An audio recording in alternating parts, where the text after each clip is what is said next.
Hey everyone, this is Amanda Moore from the Angelman Syndrome Foundation, and you're listening to the ASF Podcast, the show that explains everything you want to know about Angelman Syndrome. We're so excited you're here, and we hope you enjoy the show.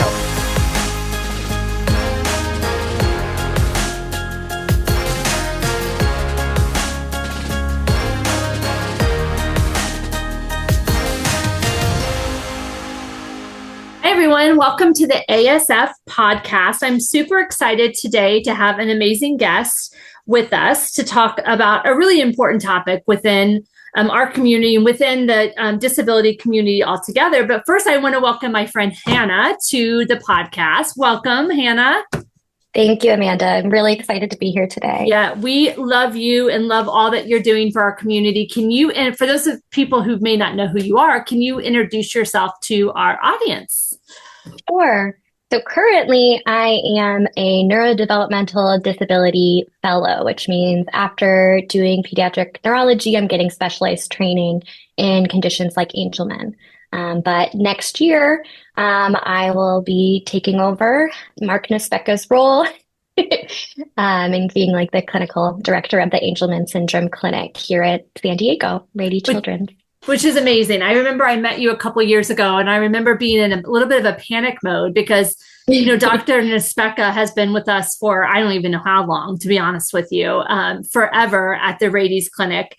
But I'm super excited that he has brought you on because you are going to be you have been and will continue to be a fantastic addition to that clinic and to that services. So we're going to tackle a couple of, big topics today. But first, I think I'd love to kind of pick your brain a little bit. Recently, in July, you were able to attend the ASF conference. I'm curious, do you have any lasting, as part of the clinic network, a clinician, what were your impressions or lasting impressions of the actual conference?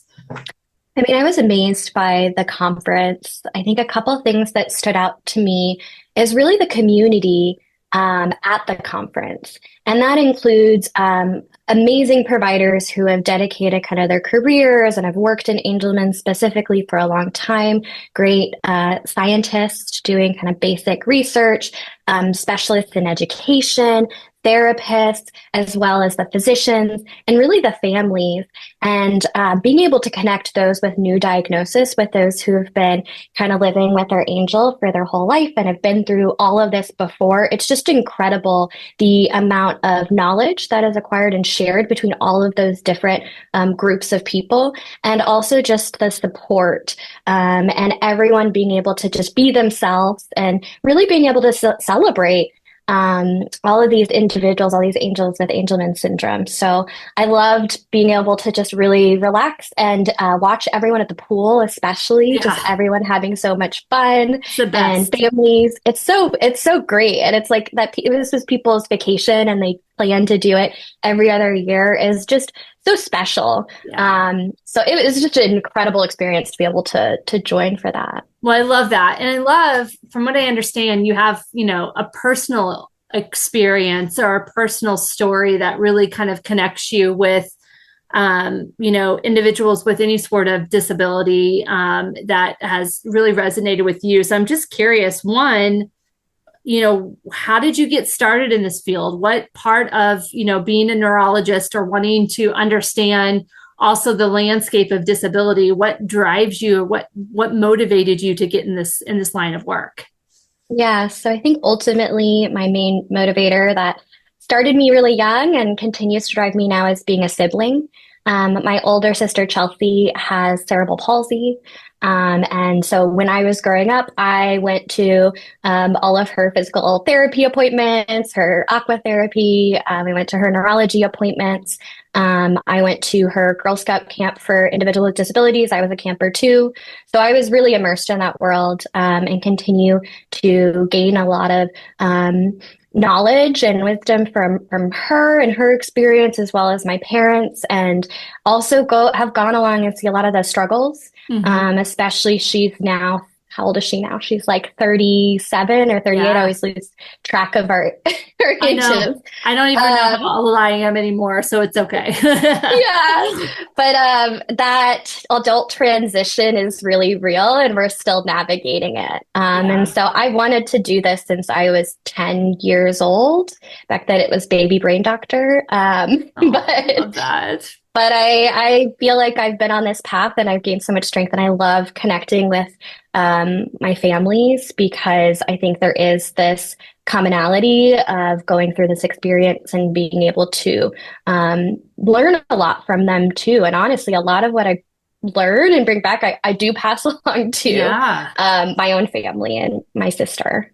Well, I love that. I mean, nothing beats a neurologist that has a personal experience to where they have someone that's sitting across to them that, means something, that there's a personal connection in that way. And I just think that I think the siblings, I always say this, so the community is probably sick of hearing me say that they're the unsung heroes, but siblings are just, so amazing. And they do, like, I think a lot of them get really motivated by seeing their sibling experience what they experience in the world. And they think, I want to try to do something to make it better.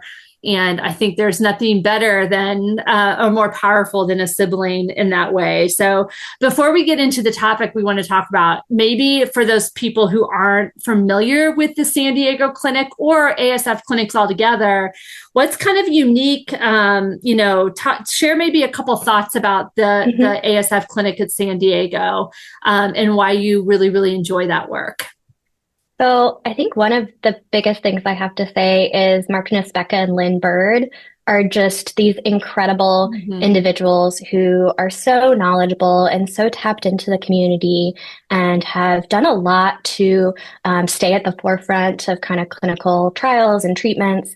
And so I think that's one thing that really makes Rady San Diego so unique. I've been so fortunate to be able to work one-on-one with Mark Nespeka for the last year and a half, and will continue to do so. And I know he'll be available as a resource, but the way that he approaches each patient, he's looking at the whole patient. It's not just about pediatric neurology or seizures. We are in between visits, reaching out to caseworkers at a regional center to try and help patients get connected, helping if there's been problems with kind of social situations and making sure they're connected and communicating with social work, but also helping, like he'll call people on his own. He'll get the number of like from the school, who they're talking to from the school nurse. So I think that is really special. And I think there's also been growth on getting providers who are familiar with Angelman in gastroenterology, in the adult sphere, and kind of we're going to bring in more with rehab. And so allowing for more of that multidisciplinary care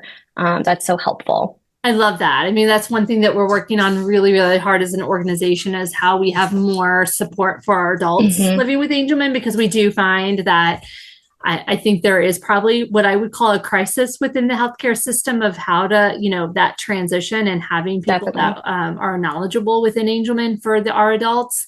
So I'm so happy to hear that. So we're going to talk, it's a heavy topic. It's probably going to have to be 2 parts, but one of the reasons why we brought you on today was because you've been looking in and researching and looking at kind of the history of people with disabilities in the United States.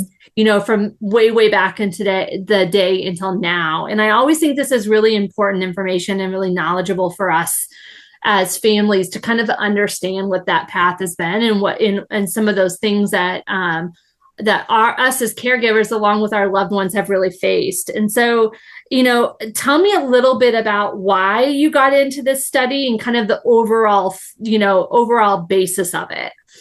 Sure. I think as a provider especially, but even as an individual who's like a sibling and has been in this realm, understanding the history and the attitudes of the citizens and government in the United States, and then especially within the medical community, I think is really helpful for thinking about where we are now, and also how far we've come and kind of what's necessary to keep pushing and keep making improvements.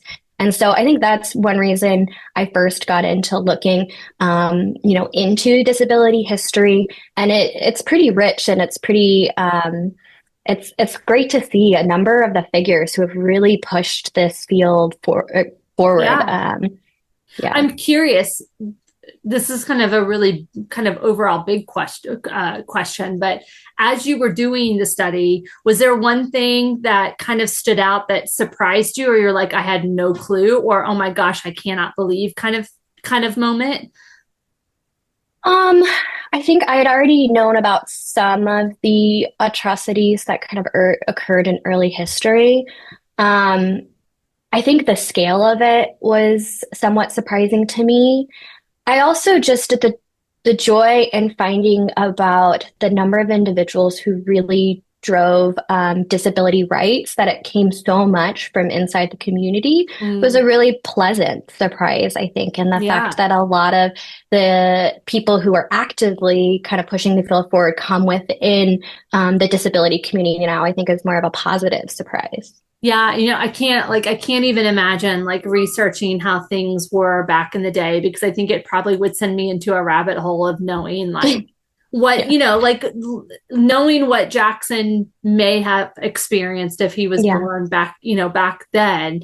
And there still are so many things that, Jackson struggles with and that we have to fight for, whether it's education, whether it's medical, whatever. Like, I already feel like there's so many things broken still that like can't even imagine, like, because I know we've come a long way, but I can't even imagine what it was like back then. So I'm curious, because you explore and kind of look at things around Section 504, you look at the Individuals with Disability Act, American Disabilities Act. There's a lot to unfold with all of those, right? But if you can, this is a big question, but how do Angelman syndrome parents encounter in their daily lives these different acts that have been created? Yeah, so let me give you just a little background on the different acts before I kind of jump into how they're relevant now. So it kind of goes back to the disability rights movement was really within kind of the late 50s, but prominent in the 60s and especially in the 70s. And it actually took a sit-in, a 26-day protest that in San Francisco led to the signing of this important law, the Section 504 of the Rehabilitation Act. And this act forbids organizations and employers from excluding or denying individuals with disabilities from employment or education. And it provides funding and requires these organizations to provide reasonable accommodations for these individuals.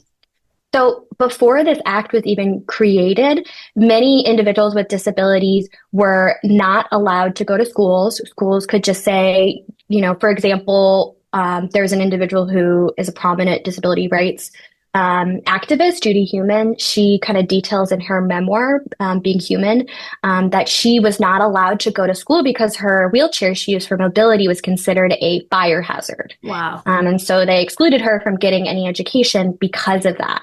And that wasn't that long ago. That was in like the 50s. And so this law kind of set the foundation for disability rights and inclusion, both in academics, but also in being able to work. At that time, employers did not have to give you any accommodations, and they could discriminate against you just because you had a disability, even if you were able to contribute. Wow. So that was a really important law. The next law that came in 1975 was the Individuals with Disabilities Education Act. And this guaranteed the children the right to access free and appropriate public education in the least restrictive environment. And that was for every child with a disability. And so least restrictive meant that if you weren't going to be in kind of a general education classroom with your same age peers, there had to be a reason as an accommodation for your disability. Otherwise, they would provide the accommodations to have you kind of in the same classroom as your peers.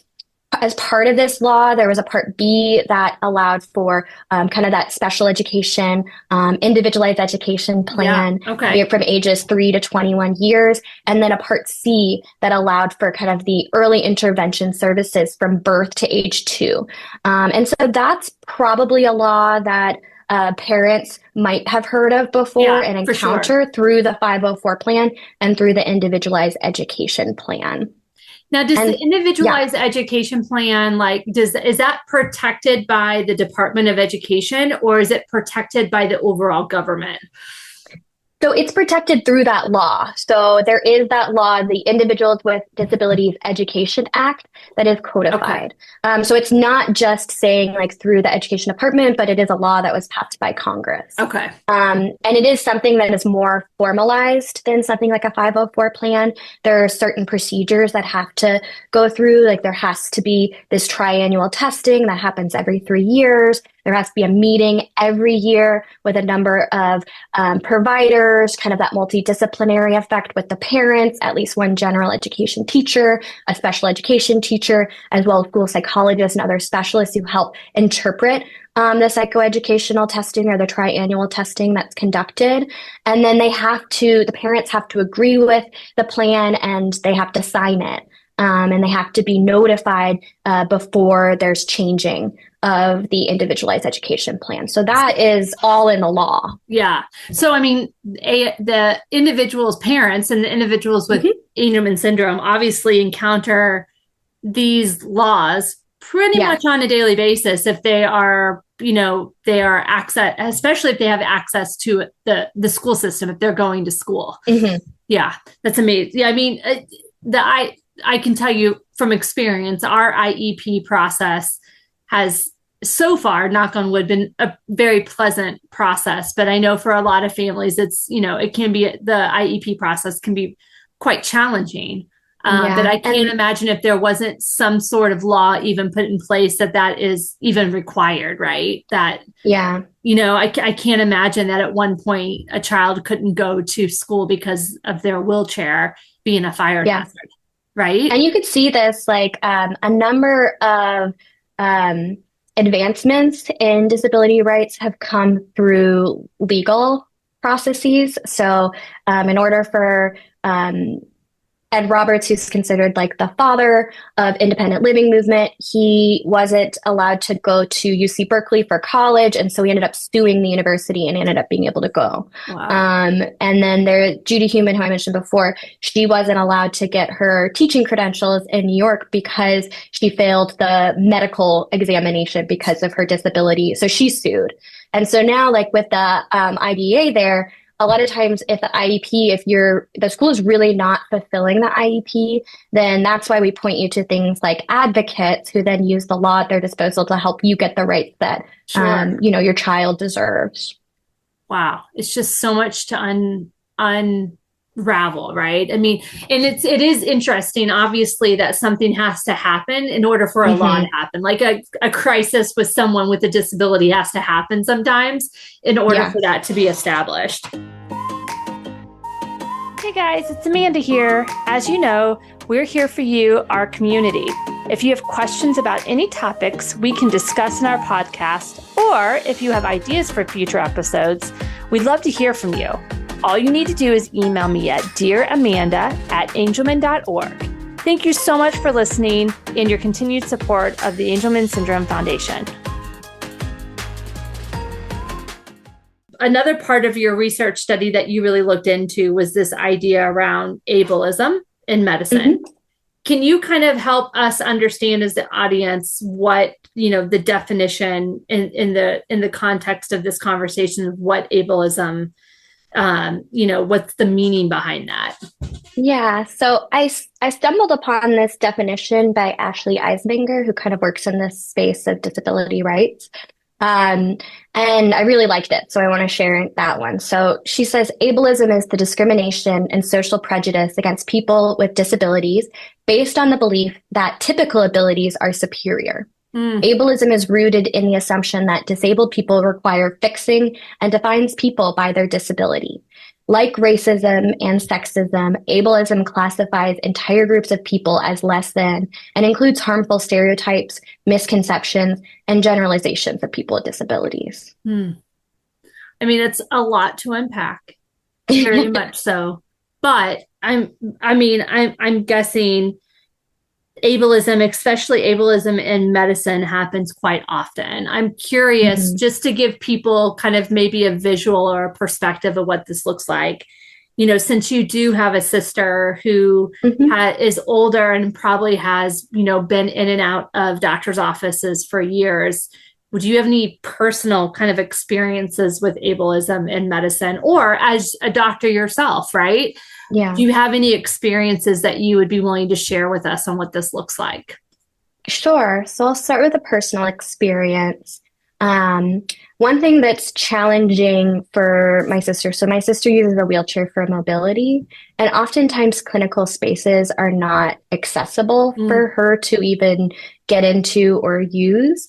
For example, she needed a CT scan recently, and that was kind of a challenging endeavor to kind of just find a place that could do the CT scan and make it easy. My parents are getting older and have back issues, so even getting her out of her wheelchair into kind of the equipment to get a CT scan is challenging. Yeah. And a lot of places don't have Hoyer lifts. A lot of places, you know, don't necessarily have hallways or clinic area where it's really easy to get into. They can be small.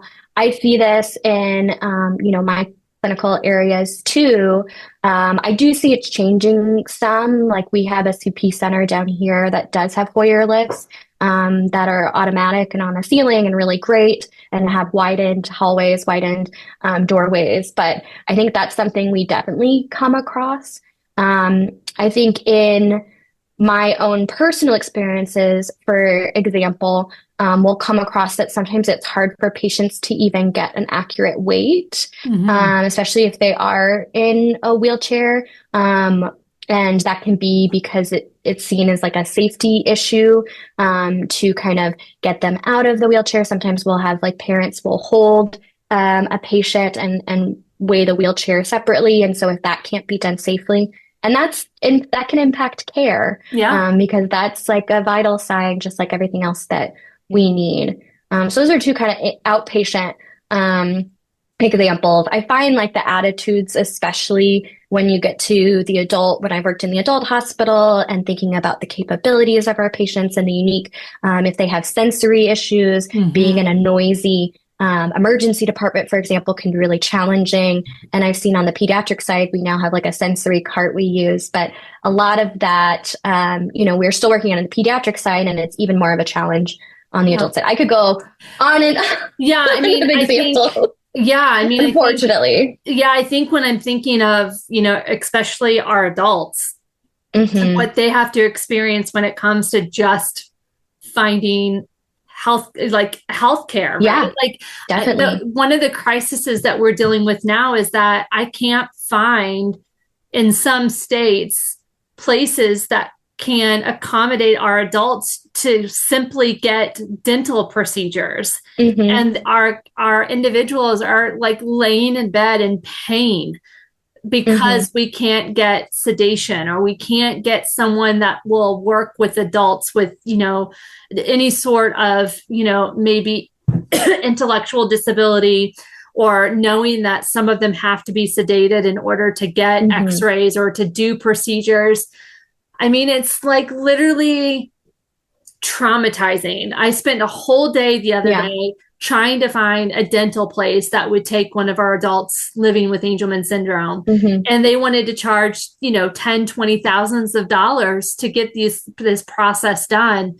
And then you're right. Like you go into the adult care arena, and they're treating our adults like they would treat any other adult, knowing that there are things that they need to think about when it comes to our individuals with Angelman syndrome and their care. And it's just, I don't know how to make it any better. I mean, it's kind of like you're shouting constantly. We're lucky that we have these Angelman clinics across the world that for the most part will see adults, but some hospitals won't even let them see adults. And so it's a crisis. And I think the interesting thing when we talk about disability and we talk about like the history of it, like, I don't know 100% what the percent is now, but I remember when I was doing a lot of research around this back in the day, it was like at one point, 51% of the world is categorized of having some sort of disability. So if you're talking about half the world,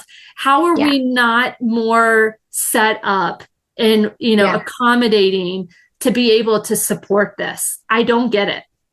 Yeah. And right now, the United States, it's estimated that about 67 million individuals categorized as having a disability, which is 27% of the population. Yeah. So it's a significant proportion of the population. I think what you brought up about trying to find providers who will even care for people with disabilities is a challenge, especially into adulthood. And it's something that's maybe emphasized more in pediatrics, and we have more kind of multidisciplinary care model that becomes more fractured in adults. And I think we're trying to get the message across that all of these individuals who have disabilities, developmental, intellectual disabilities, are going to get older and are going to have adult needs. And so we need people who treat adults to get more comfort in this area. And hopefully, I think education is moving in that direction, and also trying to change attitudes to see that it's a good thing. These are amazing individuals who hopefully people want to take care of and feel supported and taken care of. Yeah, I guess the other question is, because I'm sure most of the people that are listening at one point have probably experienced some sort of ableism within their especially within their healthcare journey. Like, what should families do if they encounter this? What advice would you give them? Yeah, I think it's challenging, because I know we always put the onus on people who are at the receiving end of things like ableism, racism, sexism.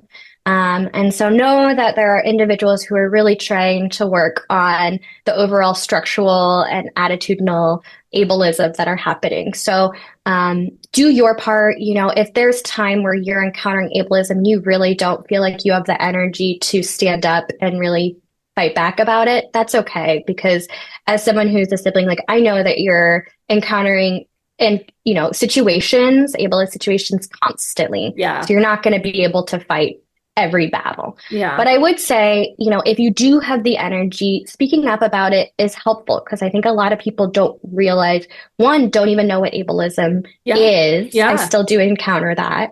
And two, they might not know that they are doing something that would be, that is offensive or that is, ableist. And so I think speaking up can be helpful. And, some of our angels can, with patience, can really speak up for themselves. But if you find someone who's not being patient enough for that, or, there's times where you may have to be the voice for your angel. And in situations where you can make changes, I do know I've seen, like, it can feel really great to have had that impact for other people too. I think one thing that is hopefully going to make things better is that the attitude within medicine is changing. It was just last year in September that people with disabilities gained the qualification of being a population with health disparities, which is wild. Yeah, baffling to me on so many levels, but yes. But because of that, now there's all this funding and there's all this conversation on how to combat the health disparities that this population encounters all the time. And so I would say, if you really feel like you have had enough and you're encountering all this ableism and you want to get involved, there are a a lot of the NIH, the National Institute of Health, is talking right now to people with lived experiences. And I think in general, there is a lot more of like, we need to partner with these groups and organizations who have lived experience to make sure they're included in the conversation. So I would say at least now things are starting to happen. Conversations are starting to happen. So I think getting involved in that way, if you have the energy and the capacity, which I know is really a challenging thing, or knowing that other people are doing that, can at least make it a little bit easier to fight the battles in your own little arena, or to stomach all of the ableism that you do in your day-to-day life. Yeah, I will say that you're probably right. Most of us are really exhausted and tired, but I do think that, especially sounding like the research and the studies that you've done and the books that have been written have all been written by people who, have experienced it themselves and had to take action. And sometimes it does come back to us and it's exhausting, but I'm sure that there's like, if you talk to some of those authors that you talk to, I can't imagine the immense pride they feel when they finally get something across the finish line. And then individuals like myself and Jackson and, all of our community are able to benefit from that voice. I would also say as much as, we may not have the answer on hand, if you're listening and you're experiencing this and you don't know what to do, you can always reach out to the foundation. The ASF and FAST, the Foundation for Angelman Syndrome Therapeutics, is working very closely together when it comes to advocacy altogether, and knowing that this is an issue and has been an issue for a long time for our families. And so we are more than happy to step up and have a conversation with you about how we can advocate on your behalf or what tools we can give you, because I do think that is something that I think all of us are going to encounter it sometime in our lives if we haven't encountered it already. And, there is this extreme exhaustion that we're all dealing with as parents, but there's also, I think in some ways, this immense responsibility that we don't want to see this happen for others, right? And so what can we do to make sure that we can support in any way possible? So I know that we can be a tool, but what other tools would you tell parents and provide them with? One, if they're wanting to learn more, obviously this is part one, so we'll have a longer conversation with you on another podcast, but I think that you probably could do like a whole hour session just on the history and really detailing the timeline of how this has all worked out. I think ableism is something that we really need to discuss as a community, especially since we were, just added recently. I mean, it's like 2000, I can't believe just added, but I think it's an important step and now a conversation we can have. But what other tools are out there? What other piece of advice would you give to our families who are listening now? Yeah, I've got a couple things. So I think one, I wanted to make sure that you're aware of kind of the shift in how healthcare is viewing disability. I think in the past, we used to have more of a medical model, and that's where disability is viewed as a feature of a person caused by a disease. And it's something that we as medical professionals need to correct or fix. And now hopefully more of us are shifting to the social model. Yeah. And that's where we see disability as a socially created problem and not at all the attribute of the individual. And that's where we can think about the constructs, the structural ableism and how that's contributing to disabling a person and their disability. I think too, I just want to make you aware of in disability culture, there's these principles of independent living. And I think you can think about it as you also helping your child kind of live this out, so that it doesn't mean you don't have support, that you're maybe fully independent without support. But it's principles that to keep in mind, especially when you're finding that someone in the medical field is not following through on them. So there's an idea of consumer control, that people with disabilities are the experts of their own lives, not medical or rehab professionals, and must be control of the life choices and direct the services they receive.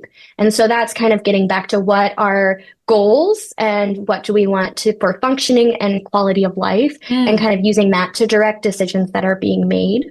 Informed choice is where people with disabilities must have information about all viable options and the right to make the decisions that are impacting their lives.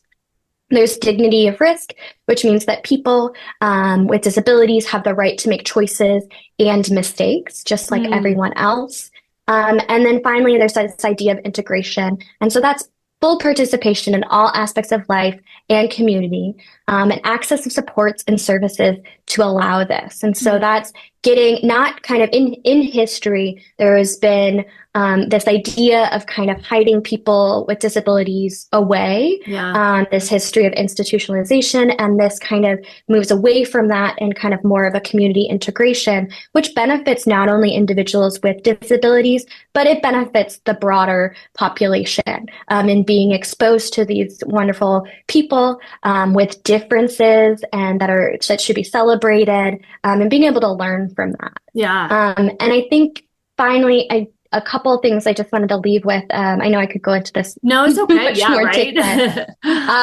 But we're shifting to kind of move away from ableist terms. And so you may encounter this language. And so knowing that there is kind of ableist language, and then there's kind of suggested alternatives, and there's beginning to be more and more literature on this, can maybe be helpful as you encounter this in with medical professionals. But for example, instead of high or low functioning or severity of things like intellectual disability, we're really hoping to move towards substantial supports or minimal supports. And that kind of is moving away from that medical model we talked about to more of a social model, where it's like with the supports, our functioning can really improve. And then our job as medical professionals is to figure out how much support an individual would benefit from. And we're moving from using, it's almost like, you know, the real need of not letting the disability define the individual. Like when you say, you know, this is Jackson, he has Angelman, or you know, that we use more terminology of like, you know, Jackson, this is Jackson, he is 9, he loves water, he loves this, and he lives, you know, he lives with Angelman as well. But like, I like that it's not that, you know, you're not defining it and putting labels on, you know, without, you know, that's what people know them by. Right. And so I think that's good that some of that language is changing. It kind of reminds me of, and we'll probably go down a spiral here because this has nothing to do with the history, but I had the privilege of watching a beautiful movie this weekend called Out of My Mind. Have you heard of this movie? I have. It's on my list of movies to watch for sure. But what's so beautiful about it is it's kind of the same thing. It's like, especially when it came to the school system, like they just put her in a box of like, she has cerebral palsy, so this is what she needs to do. She's going to be in this classroom. She can't learn. She doesn't understand. She doesn't have a voice. And, you know, with any movie, they movie size it, right? Like make it all, you know, but there was so many themes in there that I think spoke very, very much to myself as a parent and a lot of the parent guilt that goes into some of this, but also like, you know, the medical and the school systems and like, you know, how they put such of a box around our kids sometimes on what they can't do. And I think having some of this history and having some of these things put in place to support our kiddos in that way, I think are so important. And I always go back to the like presuming competence in all manners with our kiddos, because I think that so many times Jackson surprises me because, you know, we're told when we get the diagnosis, the doctors tell us all the things that he won't do. And then, you know, we in our minds, parents are like, well, the doctor said he's not going to walk, so we're just not going to do PT, or we're just not going to push it. But that's not the reality, right? And so I think that I'm so glad to hear that things are shifting, and that even though it should have shifted years and years and years ago, at least it's actually happening in some ways as we move forward. And I think it's also really important that we continue to have amazing doctors like you that are out there, learning the history, because sometimes, you know, we have to understand the history to know where we were, to find out, you know, how far we have come and what still needs to be done. But if we continue to have people like you that are fighting for our loved ones and educating other doctors about the importance of these individuals and what they deserve. I think that's only fantastic news for us. Yeah, I loved all of those points you just made. I think one thing that I've seen in getting to join Mark Naseka in our visits is that there's, no kid with Angelman is the same. Right. Everyone is so different and has, beautiful things that they love to do, or some mischievous things that they love to do. You can say that. They are very mischievous. We've got some great personalities, and the range of what supports individuals' needs are different, and the types of supports that individuals need are so different. And so I loved that you said we need to avoid putting people in, who have Angelman into a box, because that is just not going to be helpful, because there isn't a one size fits all solution. Everyone is different, just like, the entire population. Absolutely. I mean, it's interesting. One of the questions I get from newly diagnosed families all the time is like, when will my child walk, or when will they do this? And I say every single time, like, our kids will defy odds and they will do a lot, but it's hard to give you a timeline of when it will happen, because all kiddos seem to be quite different in their trajectory of when they're doing that. But that's what makes Angelman so exciting, right? They keep us on our toes in so many ways. Definitely. Well, Hannah, I could talk to you all day, but I know that you are busy, improving lives of our loved ones out there in San Diego. So thank you so much. We will definitely be doing a part 2 with Hannah, so stay tuned. But thank you so much for all that you do for our community, all that you're doing for the clinic. And we're just so thankful for just your heart and your love for this community. Thank you for having me on. I appreciate all those kind words. We will talk to you again soon. So thank you. That sounds great.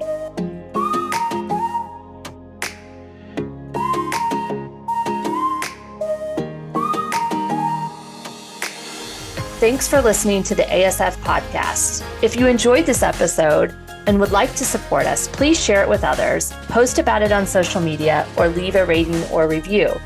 And please don't forget to subscribe.